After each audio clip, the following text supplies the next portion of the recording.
नमस्कार, मी सुरेश शिंदे. आपण पाहतात तळेगाव टाइम्स न्यूज. आत्ता आपण तळेगाव स्टेशन येथील तलावावर आहोत. काही नागरिक आत्ता आपल्या समोर दिसत आहेत, काही तरुण मुलंसुद्धा आहेत. नक्की काय करतात ते आज हे आपण थोडक्यात त्यांच्याकडे जाणून घेऊयात. सर नमस्कार, नक्की आपलं काय चाललं हे?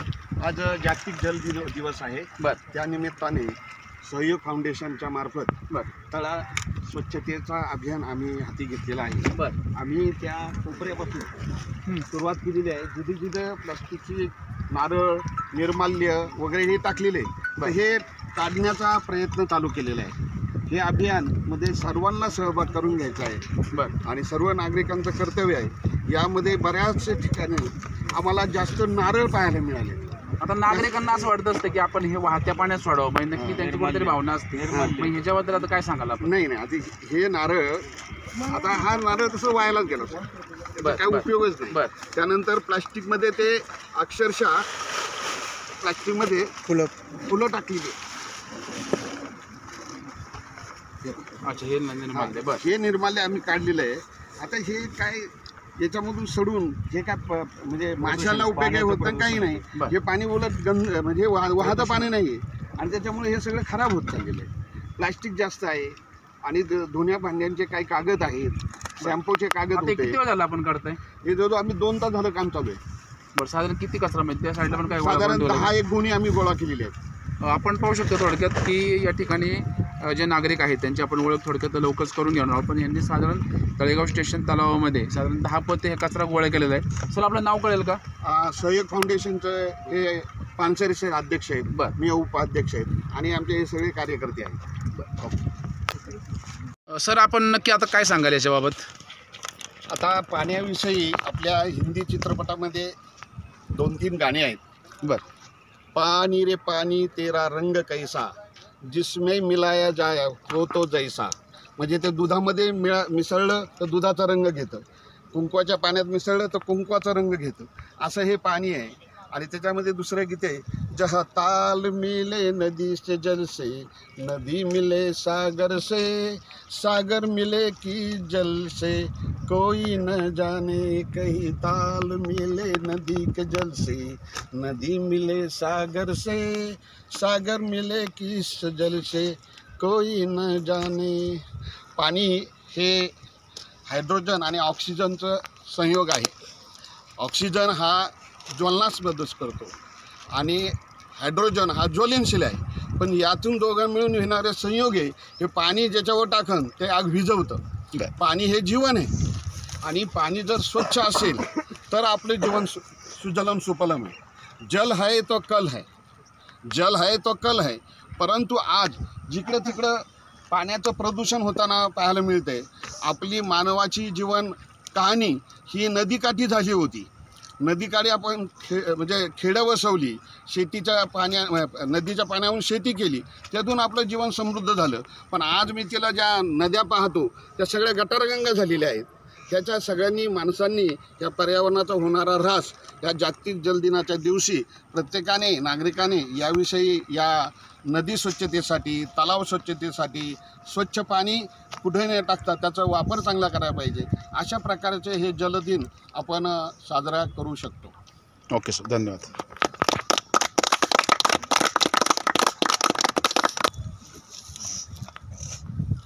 संदीप सर आपण काय सांगाल? जागतिक जलदिनानिमित्त आज आपण या ठिकाणी खरं तर स्वच्छता अभियान घेतलेलं आहे. पृथ्वी तलावरती जे काही पाणी मुबलक पाणी आहे त्या मुबलक पाण्यापैकी गोड्या पाण्याचं प्रमाण फार कमी आहे. ते जर साठे संपत चालले तर भविष्यात मानवाला खूप मोठ्या संकटाला सामोरं जावं लागेल. जसं आपण वृक्षांची काळजी घेतोय, पक्ष्यांची काळजी घेतो, त्याचप्रमाणे पाण्याची देखील काळजी घेणं मानवाला तितकंच गरजेचं आहे. तर तळेगावसाठी आपण जर विचार केला तर तळेगावमध्ये 2 तळी ही ऐतिहासिक 2 तळी या तळेगावमध्ये असताना आपण त्या साठ्यांचा वापर उपयोग जर चांगल्या पद्धतीने केला. आता ह्या ठिकाणी आपण पाहतो की एवढं प्रदूषण आपण जवळजवळ 5-6 बॅगा आत्तापर्यंत भरल्या, तर अजूनही 5-6 बॅगापेक्षा जास्त प्लॅस्टिक निर्माल्य या ठिकाणी आहे. तर त्याच्यासाठी आपण तळेगावच्या नागरिकांना खरं तर आव्हान करीन की या ज्या साठ्या आहेत त्या साठ्यांचं संवर्धन करा. ह्या साठ्यांमध्ये प्रदूषण होणार नाही याची सर्वांनी काळजी थोरा मोठ्यांनी घेतली पाहिजे. या ठिकाणी जीनियस क्रिकेट अकॅडमीचे काही स्पोर्टची मुलं या ठिकाणी आलेली आहेत. का त्यांनी देखील या कार्यक्रमामध्ये सहभाग घ्यायचं ठरवलं होतं की आम्हाला देखील या कार्यक्रमाचं महत्त्व कळलं पाहिजे मुलांना. आणि त्या पद्धतीने ही मुलं या ठिकाणी ह्या साठ्याचं संवर्धन करण्यासाठी, इथला कचरा गोळा करण्यासाठी ही जिनियस क्रिकेट अकॅडमीची मुलं या ठिकाणी आलेली आहेत. Okay sir.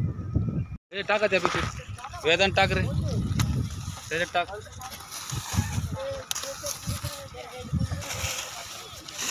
टाका टाका टाका.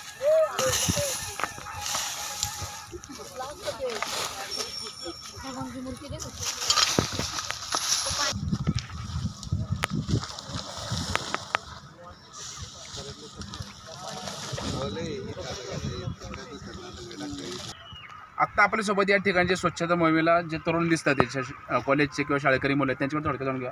आपका नाम क्या है गौरांग और स्कूल कौन सा है आपका? Hatching school. अभी यहाँ पे आप जो स्वच्छता मुहिम कर रहे हैं वो कितने देर से कर रहे हैं?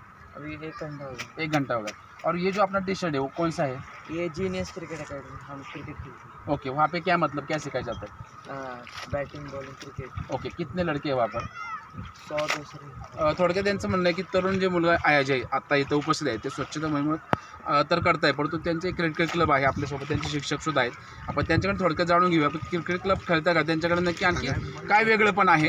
सर नमस्कार. छोटंसं फक्त सांगा की आता तुम्ही जे विद्यार्थी इथं आहे तुमचे, तर तुम्ही क्रिकेट क्लब सुद्धा चालवताय, तर आता विद्यार्थ्यांना नक्की तुम्ही आता काय संदेश दिलाय की स्वच्छतेमार्फत काय होईल नक्की?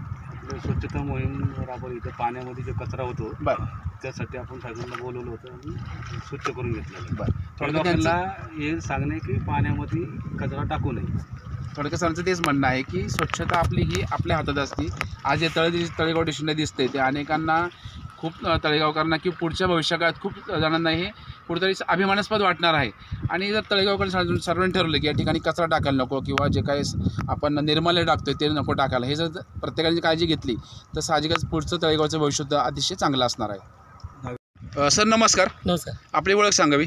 मी दीपक बाळसराफ, लायन्स क्लबचा माजी अध्यक्ष. बरं, आज या ठिकाणी आता स्वच्छता मोहीम करतात काही नागरिक आहेत, जसं संदीप सर आहेत किंवा आणखी काही नागरिक आहेत, तरुण मुलंसुद्धा आहेत. तर आपण आज जलदिन दिवस आहे, तर आपण काय सांगाल याविषयी? आपण तळेगावकर खऱ्या अर्थाने भाग्यवान आहोत.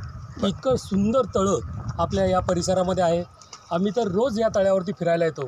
त्या तळ्यावरती फिरायला आल्यानंतर इतका आनंद मिळतो ना की 1-2 राऊंड मारले तरी थकवा येत नाही, कारण इतकं सुंदर स्वच्छ हवावरनं पाण्यावरनं येणारी हवा आपल्याला लाभते. खूप आरोग्याला अतिशय चांगलं म्हणजे वरदान ठरेल अशी निसर्गाचं वातावरण या ठिकाणी आहे. आणि आपल्या महान भारताचे महान पंतप्रधान सन्माननीय नरेंद्रजी मोदी यांनी आपल्याला स्वच्छतेचं महत्त्व सांगितलंच आहे. आणि स्वच्छतेमुळं कुठलेही आजार राहत नाहीत. आणि अतिशय आपण सगळ्यांनी मिळून, आपल्या सगळ्यांचं कर्तव्य आहे, प्राथमिक कर्तव्य की आपण स्वच्छतेचं पालन केलं पाहिजे. आपली ही जलसंपदा आहे, हिचं संवर्धन आणि संरक्षण केलं पाहिजे. धन्यवाद. बरं, तळेगावकरांना आपण काय आवाहन करत? समजा हे जे आपण ठीक आहे, एका नागरिकाचं काम नाही हे स्वच्छता करण्याचं, आपण काय नक्की सांगाल? आपण कचरा करू नये. आपण बऱ्याच वेळा पाहतो की कामगार वर्ग जे लवकर जातात किंवा काय तर कचरा कुठेही टाकतात, तर तसं न करता की कचऱ्याचं व्यवस्थित विस्थापन करावं. रोज कचऱ्याची गाडी प्रत्येकाच्या दारात येते, तर तेवढं जर काय मॅनेज केलं तर तळेगावात कुठेही कचरा दिसणार नाही. आता हे पाण्याच्या ठिकाणी काही निर्माल्य फेकलेलं दिसलं, नारळ म्हणा, फुलं म्हणा, तर ते नक्की कसं करावं त्याच्याबाबत काय सांगाल आपण? मला असं वाटतं की प्रत्येक पाण्याच्या जलसाठ्याच्या बाजूला की नगरपालिकेने असं जर कलश किंवा काही निर्माल्य कलश तर त्यांनी त्याच्यातच टाकावं. इकडे तिकडे न फेकता की पाण्याचं प्रदूषण होऊ नये यासाठी प्रत्येकाची जबाबदारी आहे आणि त्यांनी ती पाळली पाहिजे.